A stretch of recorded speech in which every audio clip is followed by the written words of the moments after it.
کون سا ظلم ہے؟ تم نے کسی کو قیدی بنانا ہے بنا لو، پر زہر دے کے مارنا یہ کہاں کی بات ہے؟ اس ایک قیدی نے سارے نظام کو ننگا کر کے رکھ دیا ہے سر۔ اب نہ باز آئیں گے محبت سے، جان جائے گی اور کیا ہوگا سر۔ آزاد تو ہو گیا سر، لیکن ایک زندہ لاش ہوں میں، ایک ایسی زندہ لاش جو نہ سوچ سکتا ہے، نہ سمجھ سکتا ہے، نہ بول سکتا ہے۔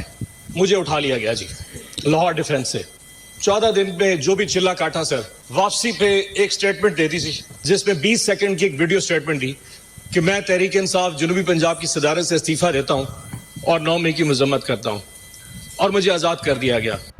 السلام علیکم ناظرین اکرام، آپ کو مکمل ویڈیو دکھاتے ہیں، لیکن اس سے پہلے آپ کو بتاتے چلوں کہ تحریک انصاف کے اون عباس بپی جو کہ رہائی کے فوری بعد اسمبلی میں پہنچ گئے، اور اسمبلی میں پہنچتے ہی انہوں نے دھوم مچا کر رکھ دی اور شہباز چور کو ایوان چھوڑ کر بھاگنے پر مجبور کر دیا، اور وہ تمام حقائق انہوں نے بیان کر دیے جس کی بنیاد پر ان کو گرفتار کیا گیا تھا۔ ناظرین اکرام، اس ویڈیو کے اوپر وستار کے ساتھ بات کرتے ہیں، لیکن پہلے آپ یہ ویڈیو مکمل دیکھیے۔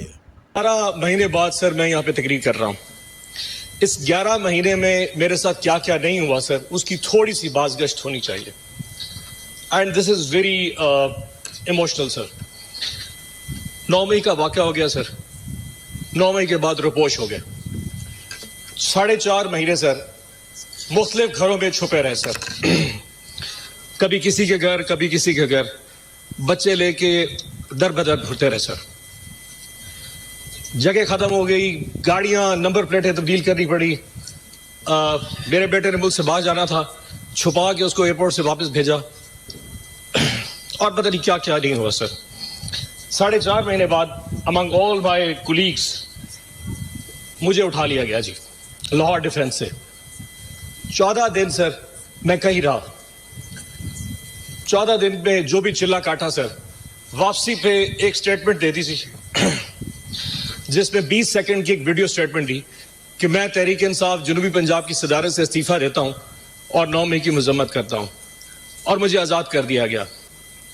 آزاد تو ہو گیا سر، لیکن ایک زندہ لاش ہوں میں، ایک ایسی زندہ لاش جو نہ سوچ سکتا ہے، نہ سمجھ سکتا ہے، نہ بول سکتا ہے۔ مجھے نفرت ہوتی جا رہی ہے سر اس ایوان میں بیٹھ کے، اس تصویر کی طرف دیکھتے ہوئے جو مجھے اس چیز کا یقین دلاتی ہے کہ میں آزاد ہوں۔ میں آزاد نہیں ہوں۔ اگر مجھ میں سوچنے سمجھے کی صلاحیت یہ ریاست نہیں دے سکتی تو میرا یہاں جینے کا حق بھی نہیں بنتا۔ کون ہوتا ہے کہ مجھے ڈکٹیٹ کرے؟ اب نہ باز آئیں گے محبت سے، جان جائے گی اور کیا ہوگا سر۔ میرے اللہ کے بعد ایک قیدی مجھے میری طاقت دیتا ہے سر، وہ جیل میں بیٹھا ضرور ہے سر، لیکن مسکرا رہا ہے، اس پورے نظام پہ مسکرا رہا ہے۔ اس ایک قیدی نے اس پورے ملک کو میں اصل حقیقی آزادی دی ہے سر، ایک قیدی نے۔ 70 سال پہلے کوئی آزادی نہیں تھی، اس ایک قیدی نے 8 فروری کو جو میں آزادی دی ہے وہ اس قوم یاد رکھے گی اس قیدی کو سر۔ اس ایک قیدی نے سارے نظام کو ننگا کر کے رکھ دیا ہے سر۔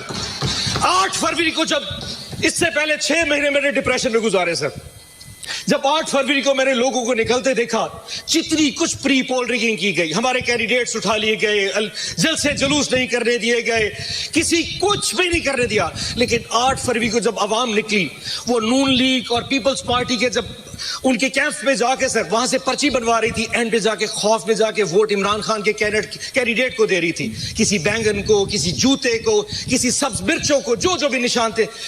5 بجے رات کو قوم نے سوچا کہ ہم نے اپنا فرض ادا کر دیا، رات کو قوم آئی، صبح 5 بجے تک پوری قوم ایسے جاگ رہی تھی جیسے بیلٹ باکس کے ڈبے ان کے ساتھ پڑے ہوں، اور وہ قوم حفاظت کر رہی تھی۔ نماز پڑھ کے قوم جب سوئی تو 9 بجے اٹھی تو پھر نظام الٹا تھا، جو سیٹیں ہم 136 40 تک جیت چکے تھے وہ واپس 100 پہ آ گئی، اور آج وہ سیٹیں کم ہوتی 93 پہ پہنچ چکی ہیں۔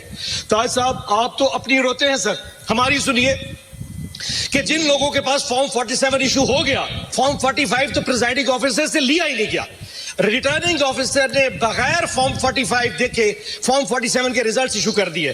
فیصلہ پہلے ہو چکا تھا کہ کس کو کس اوقات پہ رکھنا ہے، ہماری اوقات بھی ڈیفائن کر دی، لیکن ہماری اوقات سے ہم باہر نکل چکے تھے۔ فارم 47 ایشو کر دیے گئے سر۔ اس کے بعد کینڈیڈیٹس کو کہا کہ اگر تم لوگوں نے نون لیگ یا آئی پی پی جانا ہے تو جاؤ، اگر نہیں جاؤ گے تو فارم 47 بھی چینج کر دیں گے، تمہیں ریکاؤنٹنگ میں ہروا دیں گے۔ 10 سے زیادہ ہمارے ایم پی ایز اس وقت नून लीग को ज्वाइन कर चुके हैं। सिद्दीकी साहब, इरफान सिद्दीकी साहब, 10 से ज्यादा हमारे आजाद पीटीआई के इंडिपेंडेंट जो हमारी टिकट पे निशान नहीं था उनके पास, जो जीत के इमरान खान की फोटो लगा के आए थे, वो इस वक्त आपके कैंप के बैठे हैं। ये कौन सा कानून है? ये कौन सा एथिक्स है? वोट इमरान खान का लिया 10। अफलान साहब बैठ जाए, तशरीफ रखें। अब इस वक्त कोई बात, अफलान साहब तशरीफ रखें। जीशान साहब बैठे। अफलान साहब, सेनेटर साहब, अपनी तकरीर बटन दबा, सेनेटर साहब अब अपनी बारी में बोल रहे हैं। आज इस वक्त हालात ये हैं कि मुल्क में वजीर आजम बनाने के हवाले से कुछ नहीं हो पा रहा। वो कैदी फिर मुस्कुरा रहा है इस वक्त, इस मुल्क का वजीर आजम नहीं बन पा रहा। लेकिन अफसोस चेक करें सर, अफसोस चेक करें सर, उस कैदी का साथ देखें। 31 साल की सजाएं दे दी फरवरी के पहले 4 दिनों में, अभी भी दिल भरा नहीं। इस वक्त उस कैदी की बीवी बुशरा आपा सर, और हाउस अरेस्ट कैसा है कि पूरे एक कमरे की 4 दीवारी में उनको मैसूर कर दिया गया है, और उनको खाना अडियाला जेल से आता है, और उस खाने में हमेशा के जहर मिलाया जा रहा है। खान साहब बार बार लिख चुके हैं, जुल्म करना है तो कर लो, लेकिन ये कौन सा जुल्म है? तुमने किसी को कैदी बनाना है बना लो, पर जहर दे के मारना ये कहां की बात है? और आज पूरी कौम को ये पता होना चाहिए, इस वक्त बुशरा आपा की तबीयत ठीक नहीं है, उनके साथ जो कुछ हो रहा है ये एक जुल्म है। आखिर में सर, टाइम अपना गुजरा, एक शेर पढ़ देता हूं। माजरत में लिखने लगा था लेकिन वो लिख नहीं सका, सो यहां मोबाइल से पढ़ूंगा, लेकिन सर आपसे इजाजत लेके। कुछ लोग तुम्हें समझाएंगे, वो तुमको खौफ दिलाएंगे। कुछ लोग तुम्हें समझाएंगे, वो तुमको खौफ दिलाएंगे। जो है वो भी खो सकता है, इसरा में राजन है इतने, कुछ या और भी हो सकता है, कुछ तो अक्सर होता है। कुछ और यहां हो सकता है, कुछ और तो अक्सर होता है, पर तुम जिस लम्हे में जिंदा हो, ये लम्हा तुमसे जिंदा है। ये वक्त नहीं फिर आएगा, तुम अपनी कर गुजरो, जो होगा देखा जाएगा। पाकिस्तान जिंदाबाद, इमरान खान जिंदाबाद।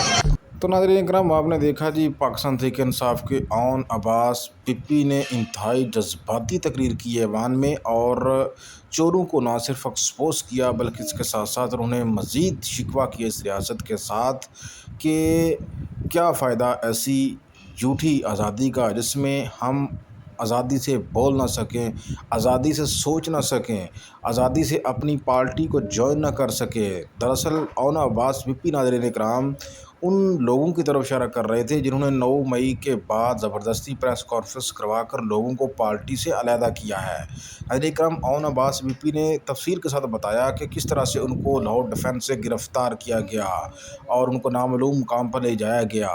इस हवाले से नाज़रीन इकराम मज़ीद अपडेट के लिए आप मेरे साथ रहिए। नाज़रीन, हम क्या आप जानते हैं कि पाकिस्तान जो है वो आलमी मालियाती अदारों का मकरूज़ है, और दुनिया में 5 मालिक ऐसे भी हैं जो कि पाकिस्तान के मकरूज़ हैं। जी हाँ नाज़रीन इकराम, ये लतीफ़ा नहीं बल्कि ये हकीकत है, और इन 5 मालिक से पाकिस्तान ने मजमूई तौर पर 30 करोड़ 45 लाख डॉलर वसूल करने हैं, जो कि पाकिस्तान की करेंसी में बनते हैं कम पे 86 अरब रुपए।